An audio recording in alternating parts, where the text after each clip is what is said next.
우리는 신앙생활 할 때 무엇을 목적하며 신앙생활을 합니까?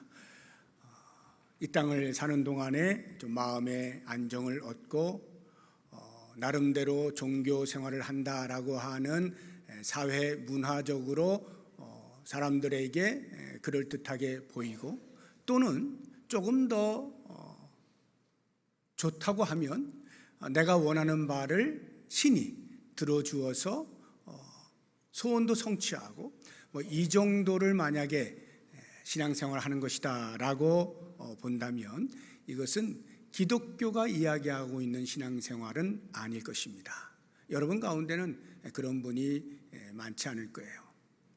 이 땅에 있는 종교는 다 그러한 것을 목적하여서 신앙생활을 합니다. 그러나 살아계신 하나님을 섬기는 우리들은 그것이 진정한 신앙함의 목적은 아니죠. 우리는 나를 구원하여 주신 예수 그리스도로 말미암아 얻게 되어진 영생, 그 영생을 천국에서 우리 하나님과 영원토록 찬양하며 교제하며 사는, 이것이 우리의 신앙함의 목적이고 꿈이고 소망이죠. 그래서 우리가 이 땅을 사는 동안에 비록 불완전하고 부분적이지만 그래도 하나님을 경험하며 살 수 있다면 참 좋겠다 하는 것이 우리의 신앙생활의 참된 바람일 것입니다.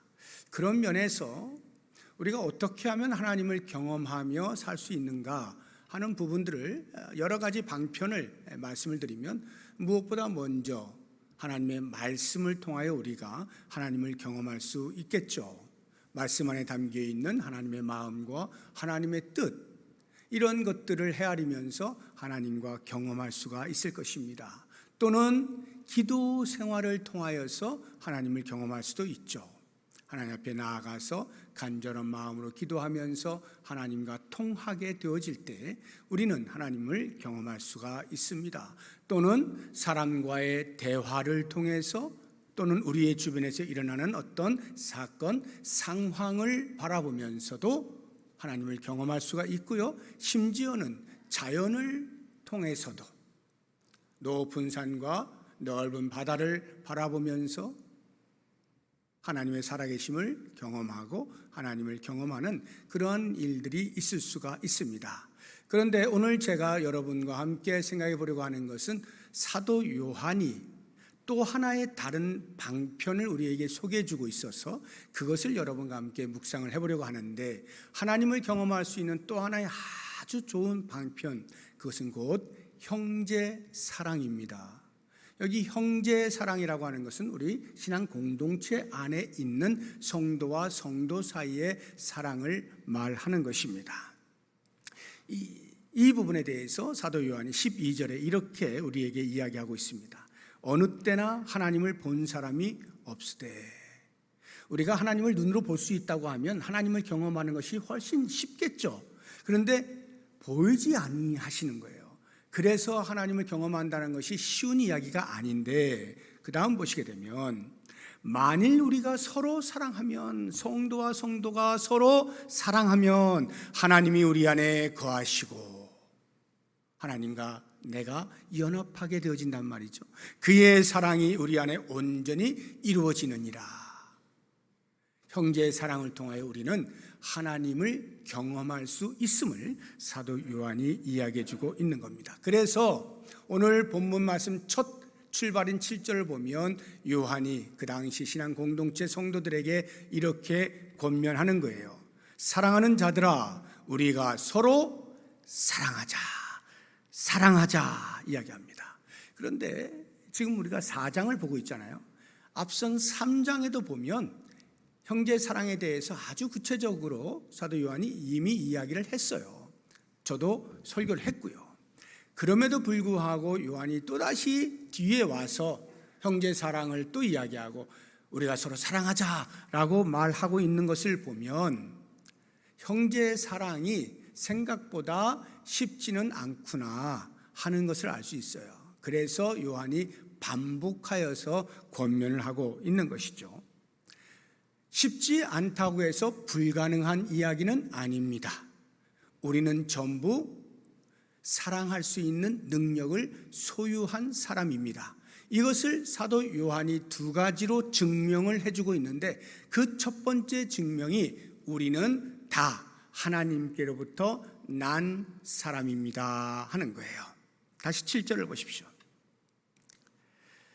사랑은 하나님께 속한 것이니 그 뒤에 보면 사랑하는 자마다 하나님으로부터 나서, 이렇게 돼 있죠. 하나님으로부터 났다, 하나님이 우리를 탄생시키셨다는 것인데, 구약적 개념으로 보면 하나님의 형상대로 지음을 받았다, 창조된 우리 인간을 이야기하는 거예요. 그런데 이것이 신약 개념으로 넘어오게 되어지면 그리스도 안에서 새로운 피조물 거듭났다, 이것이 하나님께로부터 난 것을 의미합니다.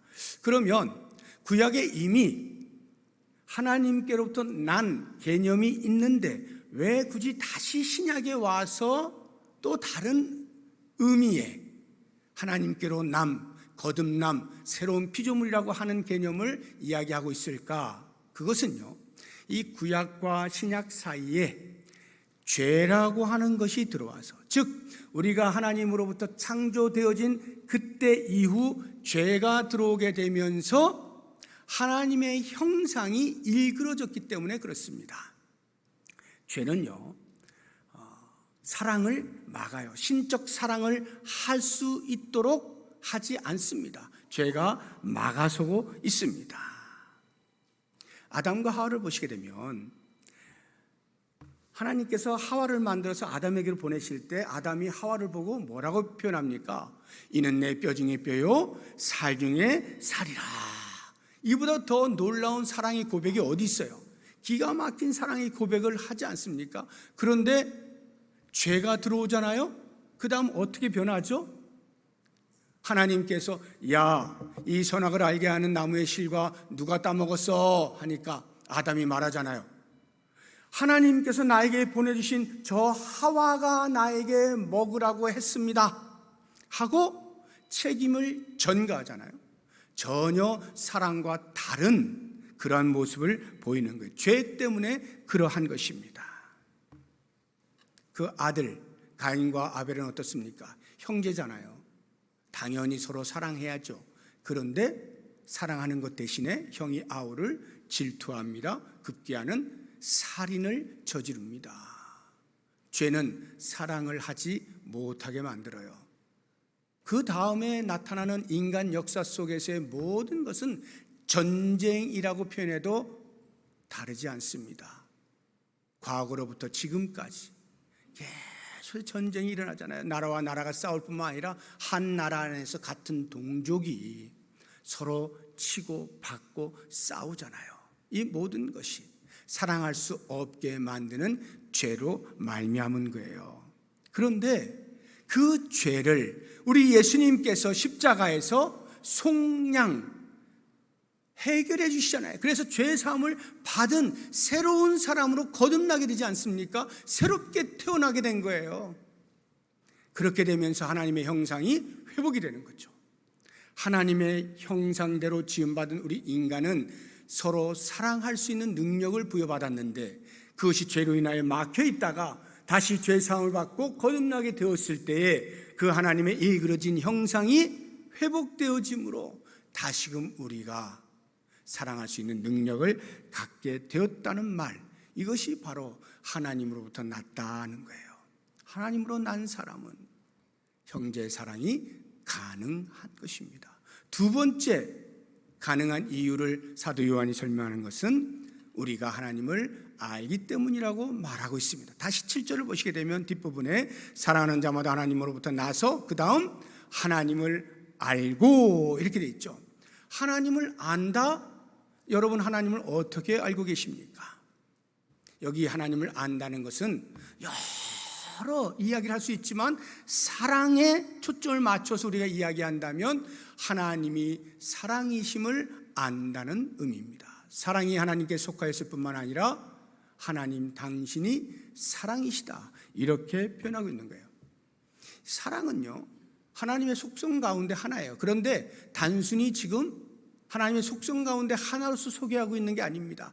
하나님의 여러 성품들이 있는데 그 가운데 사랑도 있어, 이렇게 말하고 있는 게 아니에요. 사도 요한은 지금 하나님은 사랑이시라고 말하는 겁니다. 사랑과 함께 하나님을 표현할 때 늘 같이 붙어 다니는 짝이 뭐죠? 공의잖아요. 공의로우신 하나님, 사랑의 하나님 이렇게 이야기하잖아요. 근데 하나님이 공의로우시다라고 할 때 하나님은 공의이시다 이렇게 표현하지 않습니다. 성경 어디에도 그런 표현이 없어요. 하나님은 공의로우시다라고 표현하고, 하나님이 자비하시죠. 하나님은 자비다 이렇게 표현하지 않아요. 하나님은 자비로우시다라고 표현해요.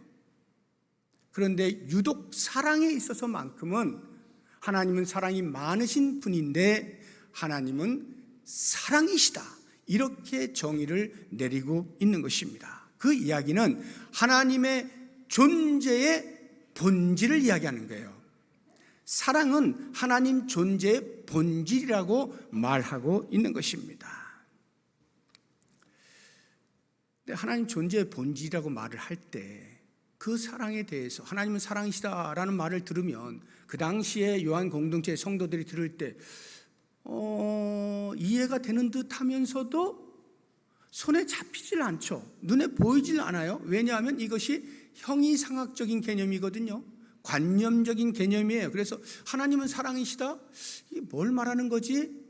확 와닿지가 않는단 말이죠. 그래서 사도 요한이 설명을 해주는 거예요. 자, 이제부터 내가 이 형이상학적 관념적 개념을 너희의 눈에 보이는 가시적인 개념으로 바꾸어서 설명을 해줄게 하면서 설명한 것이 9절과 10절에 나타나고 있는 건데, 그 첫 번째로 예수 그리스도를 이 땅에 보내시는 성육신을 이야기합니다. 9절을 한번 보십시오.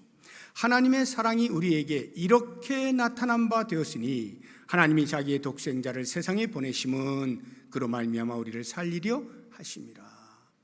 독생자를 보내셨다. 어디에 원래 계셨어요? 천국에 계셨죠. 신계에 계신 예수 그리스도께서 하나님에 의하여 인간계, 낮은 인간계로 내려오신 거예요. 보냄을 받은 거예요. 하나님의 사랑, 본질로서의 하나님의 사랑, 그 사랑이 이렇게 우리의 죄를 담당하게 하시기 위하여 신계에 계신 당신의 아들을 인간계로 내려보내심, 하나님은 사랑이심에 대한 서곡입니다. 그리고는 나아가서 드디어 인간계로 내려오신 그 예수 그리스도를 십자가에 못 박아 죽게 하시죠. 왜냐하면 우리의 모든 죄에 대한 화목제물 삼으시기 위함인 것입니다. 10절 보시기 바랍니다. 사랑은 여기 있으니 우리가 하나님을 사랑한 것이 아니요 하나님이 우리를 사랑하사 우리 죄를 속하기 위하여 화목제물로 그 아들을 보내셨습니다. 구약시대를 보게 되어지면 이스라엘 백성들이 하나님을 만나기 위해서는 반드시 거쳐야 하는 절차가 있죠.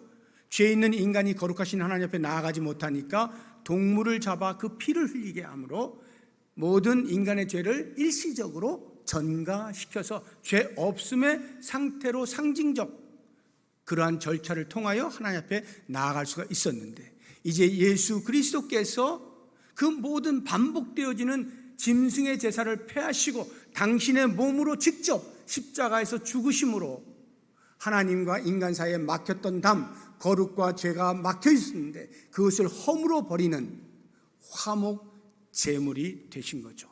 이것이 바로 하나님이 사랑이시다라고 하는 하나님의 존재의 본질에 대한 클라이막스예요. 하이라이트예요. 십자가에서 그 사랑을 보여주신 것이죠. 우리 모두가 그것을 다 목도하지 않았습니까? 이와 같이 하나님께서는 당신이 사랑이심을 우리 모두로 알게 하기 위하여 예수 그리스도를 이 땅에 보내시고 십자가에 못 박아 화목제물 삼으심으로 위대한 사랑을 우리에게 보여주신 겁니다. 이 같은 하나님의 사랑, 이 사랑을 알고 있는 하나님으로부터 난 자, 하나님을 아는 성도는 사랑할 수 있는 능력이 있음을 분명하게 알게 해줍니다. 바로 이와 같은 하나님의 사랑 때문에 우리가 형제 사랑할 수 있는 근거가 되기도 하고 또 한편으로는 동기가 되기도 하는 것입니다. 그런데 이 사도 요한이 이렇게 서로 사랑하자라고 하는 겉면으로 그치지 아니하고 그 다음에 좀 더 강한 어조로 한 걸음 더 나아가는 것을 볼 수 있는데요. 사랑을 하자 하는 것에서 이제 사랑을 해야 돼라는 요청과 명령으로 나아갑니다. 11절 보십시오. 사랑하는 자들아, 하나님이 이같이 우리를 사랑하셨은즉 우리도 서로 사랑하는 것이 마땅하도다. 이것이 요청과 명령이 되느냐 하는 부분에 대해서 우리가 좀 생각을 해볼 필요가 있는데요. 이 마땅하다라고 하는 동사가 헬라어로 오페일로라고 하는 동사예요. 이 동사가 다른 곳에서 사용되어진 용례를 보게 되어지면 이 마땅하다는 말의 의미가 무엇인지 좀 더 쉽게 명확하게 알 수가 있어요. 우리 로마서 한번 보겠습니다. 13장 8절인데요. 같이 읽어볼까요? 피차 사랑의 빛 외에는 아무에게든지 아무 빚도 지지 말라. 남을 사랑하는 자는 율법을 다 이루었느니라. 여기에서 아무 빚도 지지 말라 할 때 빚지다라고 하는 이 동사가 오페일로, 마땅하다라고 할 때 사용했던 그 동사 똑같아요. 그러니까 번역을 한글 성경에서 번역을 한 곳에서는 마땅하다 이렇게 번역했고 한 곳에서는 빚을 지다라고 하는 것으로 번역을 해놓은 거예요. 그렇게 보았을 때 서로 사랑하는 것이 마땅하다는 말은 마치 빚을 진 사람이 빚을 갚는 것이 마땅한 것처럼 형제가 서로 사랑하는 것이 당연하다. 그러니 너희는 사랑해야 돼 라고 하는 요청과 명령이 되는 것임을 알 수가 있는 것입니다. 형제 사랑은요, 내가 하고 싶으면 하고 할 수 있으면 하고 안 되면 말고 라는 선택이 아니고요, 반드시 해야 되는 의무사항이라고 하는 것을 알게 됩니다. 사도 요한이 왜 이렇게 강조를 할까요? 형제 사랑이 쉽지가 않다는 말이에요.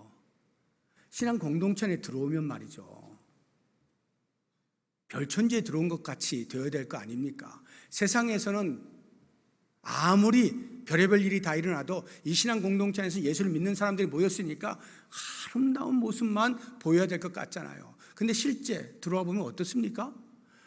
별반 다르지 않아요? 세상 밖에서 우리가 경험하게 되어지는 갈등이나 미움이나 다툼이나 분열이나 이러한 모습들을 신앙 공동체 안에서도 심심찮게 발견하게 되는 것입니다.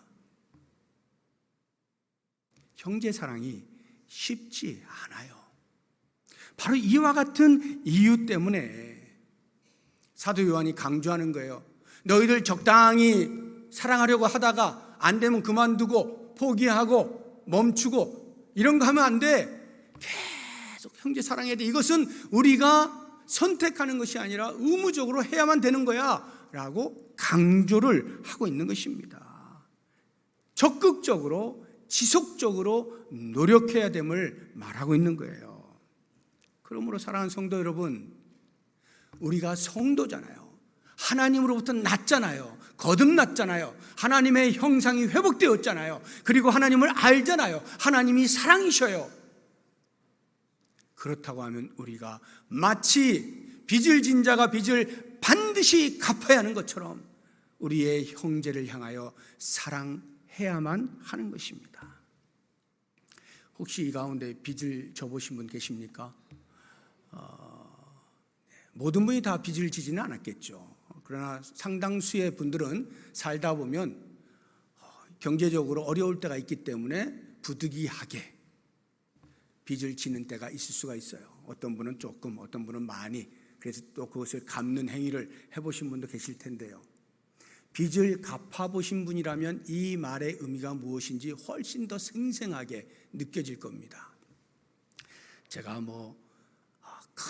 큰 돈을 빚져본 사람은 아닙니다만 그래도 빚을 져봤어요. 제가 젊었을 때 학창 시절에 제가 진 건 아니고 우리 자녀들을 교육을 시키기 위해서 이렇게 저렇게 고군분투하시다가 우리 어머님께서 빚을 지셨어요. 그래서 제가 대학 3학년 1학기까지 다니고 군대를 가야만 했어요. 더 이상 등록금 낼 수도 없고 그 독촉이 계속 날라오니까 공부를 계속 할 수가 없잖아요. 그래서 군대를 갔습니다. 돌아와서 빚을 갚아야 되잖아요.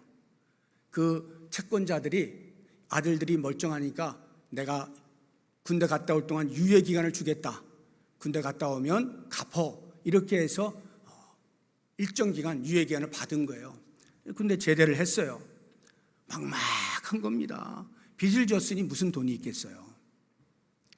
뭘 어떻게 해서 빚을 갚지 생각하다가 이렇게 끌어모으고 저렇게 끌어모으고 어머니하고 이렇게 머리를 맞대고 하다가 결국에 할 수 있는 거, 채소 자본으로 할 수 있는 채소 분식집을 시작을 했습니다.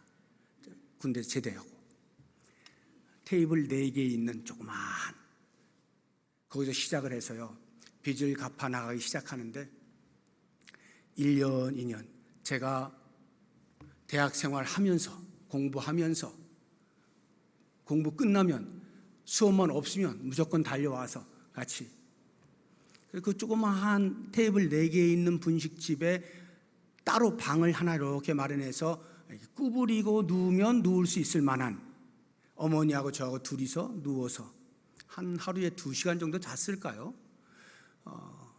음식 연구한다고, 뭐 음식 장사 해본 적이 없으니까요. 냉면 어떻게 만들지, 소스는 어떻게 해야 되지, 그거 연구하느라고 장사하고 다 끝나고 나면 어머니하고 둘이서 계속 실험하는 거예요. 한 2시간씩 잔 것 같아요. 꼬부려서. 그러면서 빚을 갚아나가기 시작했는데 결국에는 제가 졸업할 때쯤에 다 갚았어요. 지금은 제가 이렇게 웃으면서 회상하고 추억거리로 이렇게 이야기를 할 수가 있지만 그 당시로 제가 돌아가 보면 저는 목숨을 건 거예요. 생존이었어요. 공부를 하면서 그게 말처럼 쉬운 거 아닙니다. 그런데 아무튼 반드시 갚아야 된다. 왜냐하면 빚을 못 갚으면 예수님이 욕먹는다. 우리 부모님은 그 당시 예수 안 믿던 남들, 우리 자녀들만 믿었어요. 근데 그게 마음에 확 와닿는 거예요. 비록 어머님이 빚을 진 거지만 이것은 우리를 교육하다가 진 거기 때문에 내가 책임이 있다 하는 생각에 내가 갚아야 돼 해서 갚아나가기 시작하는데요, 그 테이블 4개짜리 분식집에서 얼마를 벌어서 어떻게 갚아나가겠어요. 그런데요, 계속 예수님의 얼굴에 먹칠하면 안 되지 이런 생각을 가지고 갚아나간, 놀랍게도 하나님께서 그 조그마한 테이블 4개짜리에서 8개 되게 만들고 12개 되게 만들고 점점 확장을 시키시더니요, 결국에는 빚을 다 갚게 만들어요. 그때 그 시원함, 빚을 다 갚았을 때 이건 뭐 여러분 경험하신 분들은 무슨 말인지 금방 이해하실 거예요. 그런데 형제 사랑이 말이죠, 이런 거라는 거예요. 반드시 해야 된다는 거예요. 반드시. 적당히 갚아 나가다가 에이 못 갚아, 뱅크랍이야, 부도 났어, 감옥에 집어넣으면 집어넣어, 이런 거 하면 안 되는 거예요. 끝까지 해야 되는 거예요. 형제 사랑 대충 하다가 그만, 끝까지 가야 된다는 말이에요. 그래서 오늘 이 사도 요한의 말씀을 제가 묵상하는 중에 우리 부평동북교회는 어떻게 형제 사랑을 실현할 수 있을까 묵상하고 묵상하면서 여러분들에게 제 심정을 한 3가지 정도 권면을 드리려고 해요. 서로 사랑할 수 있는 사람들, 마음과 마음이 통하는 사람들은 아무 상관없습니다. 어렵지 않아요. 그냥 살면 돼요. 그런데 만나면 부대끼는 사람도 있잖아요. 이런 사람도 어떻게 사랑하지? 라고 할 때 제가 3가지를 말씀드릴 테니까 한번 깊이 여러분도 묵상하시면서 하나씩 실천하면서 형제 사랑을 해나갈 수 있으면 좋겠어요. 그 첫 번째, 내가 먼저 하자. 내가 먼저 하자. 사랑한다, 껄끄러운 사람을 사랑한다는 것은 다가서는 것부터 시작돼야 될 거 아니에요. 다가서야 되잖아요. 다가설 때 내가 먼저 다가가자 하는 거예요.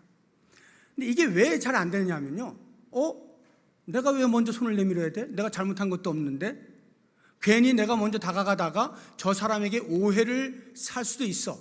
내가 나의 잘못을 시인하는 것으로 비춰질 수 있잖아. 이런 생각이 먼저 다가가지 못하게 만들어요.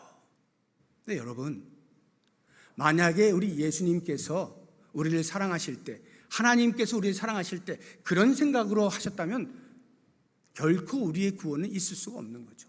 먼저 오셨잖아요. 우리가 죄인 되었을 때, 우리가 하나님의 원수로 있는 그때에 하나님이 먼저 다가오셨잖아요. 그 하나님을 우리가 알잖아요. 그 하나님으로 인하여 새롭게 거듭났잖아요. 그러니까 우리가 먼저 가는 거예요. 내가 먼저 합시다. 두 번째, 형제 사랑할 때 손해를 감수하자고요. 물론 손해가 아닌데 손해라고 생각되어지는 거예요. 그 손해를 감수하자는 거예요. 여러분, 우리가 손해를 보면 뭐 물질적 손해도 있고 뭐 시간적 손해도 있고 뭐 에너지를 손해 보는 것도 있고 뭐 여러 가지 많이 있습니다만, 제가 느끼기에 우리 성도님들이 가장 어려워할 수 있는 손해라고 한다면 저는 단연코 자존심을 꼽겠습니다. 내가 돈 조금 손해볼 수 있고 시간도 조금 손해볼 수 있고 뭐 이것저것 다 손해볼 수 있어. 그런데 자존심만큼은 건드리지 마. 내 자존심 하나만큼 내가 지키고 있어야 돼. 내 이거 하나 붙잡고 지금까지 살아온 사람인데 이것마저 망가뜨리면, 자존심마저 상하면 나 못 살아. 형제를 사랑하는 일에 있어서 방해가 되어지는 것이 바로 이 자존심입니다. 자존심 내려놔야 돼요. 손해를 감수해야 돼요. 자존심은요, 어느 누구를 붙잡고 물어보세요. 당신 자존심 있어? 하면요, 내가 딴 건 몰라도 그거 하나만큼은 다 이렇게 이야기해요. 전부 자존심 가지고 있는 사람들이에요. 저라고 없겠어요? 다 있습니다. 그런데 형제 사랑에 만약 이 자존심이 가로막으면 내려놓아야 돼요. 또 하나 내려놓아야 될, 손해를 감수해야 되는 것, 자기 감정이에요. 자기 감정. 사랑하기 껄끄러운 상대를 대할 때 내 감정이 어때요? 내가 옳다라는 생각이 들고 저 사람이 잘못했다는 생각이 드니까 당연히 욕을 하고 싶죠. 당연히 분노를 표출하고 싶잖아요. 그 자기 감정을 내려놓는 손해를 감수해야 돼요. 그래야 형제 사랑이 가능해집니다. 마지막 하나, 포기하지 말자는 거예요. 포기하지 말자. 여기까지 선언하지 말자는 거예요.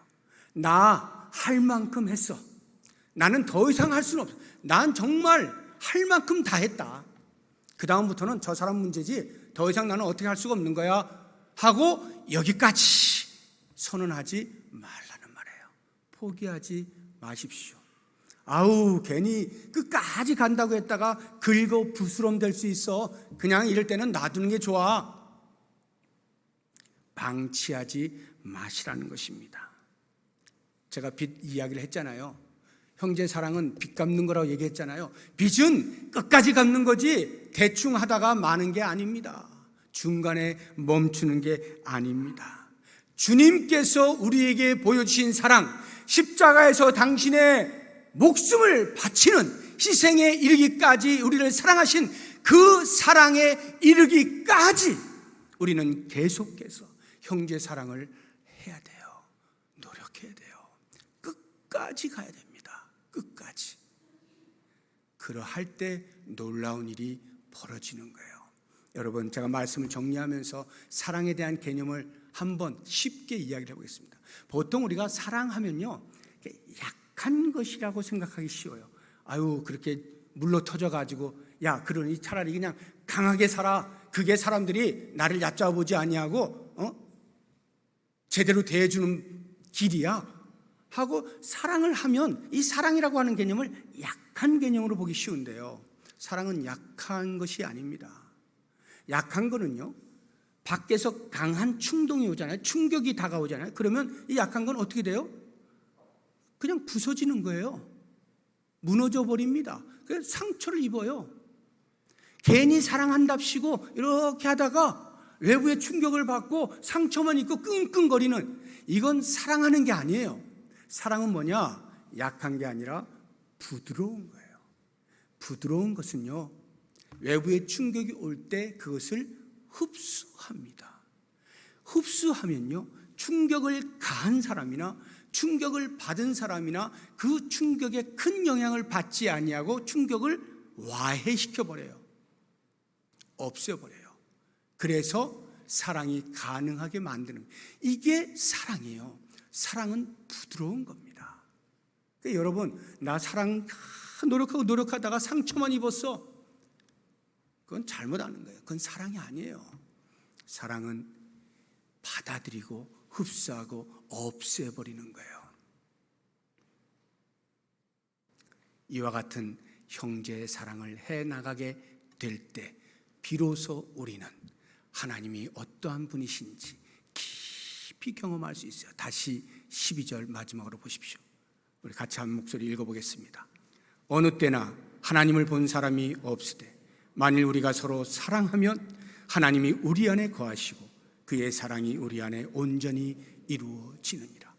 하나님이 우리를 사랑하시는 그 사랑이 어느 정도였는지, 내가 껄끄러운 형제를 사랑하는 그 사랑의 행위를 통하여 조금이나마 깨닫게 되어지고, 그 껄끄러움이 크면 클수록 사랑을 통하여 해결해 나갈 때 하나님이 나에게 보이신 그 사랑의 크기를 더 많이 알게 되어지면서 하나님을 깊이 경험하게 되는 것입니다. 모쪼록 원하기는 저 천국 가면 우리 하나님을 날마다 뵙고 아름다운 교제를 하고 하나님과 날마다 경험하는 삶을 살겠지만, 이 땅에서 비록 하나님이 보이지 아니하는 때에라도 우리가 하나님을 경험할 수 있는데, 그것이 이 공동체 안에서 형제간에 서로 사랑을 통하여 가능하다는 것 꼭 기억하시면서 아름다운 형제 사랑이 불같이 일어나는 풍성한 우리 부평동부 교회 될 수 있기를 주의 이름으로 축복합니다.